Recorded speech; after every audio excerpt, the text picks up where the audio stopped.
যারা বিভিন্ন প্রতিষ্ঠানে ভাঙচুর ও অগ্নিসংযোগ করছেন তারা কেউ আন্দোলনকারী নয় বলে মন্তব্য করেছেন বিএনপির মহাসচিব মির্জা ফখরুল ইসলাম আলমগীর। মঙ্গলবার গুলশানে দলের চেয়ারপারসনের কার্যালয়ে স্থায়ী কমিটির বৈঠক শেষে তিনি কথা বলেন। মির্জা ফখরুল বলেন, যারা আন্দোলনের বিরোধিতা করেছে তাদের লোকেরাই ভাঙচুর ও অগ্নিসংযোগ করছে। তাদের বিরুদ্ধে প্রতিরোধ করে তুলে পরিস্থিতি শান্ত রাখার আহ্বান জানান তিনি। গণ অভ্যুত্থানে শেখ হাসিনা পদত্যাগ করে পালিয়ে গেছেন।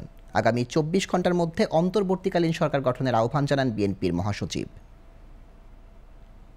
যে এখনো যারা এখন এই বিভিন্ন প্রতিষ্ঠানে প্রতিশোধমূলকভাবে অগ্নিসংযোগ করছেন, লুটপাট করছেন, বাড়িঘরে হামলা করছেন, এটা দয়া করে অবিলম্বে এই মুহূর্ত থেকে বন্ধ করুন।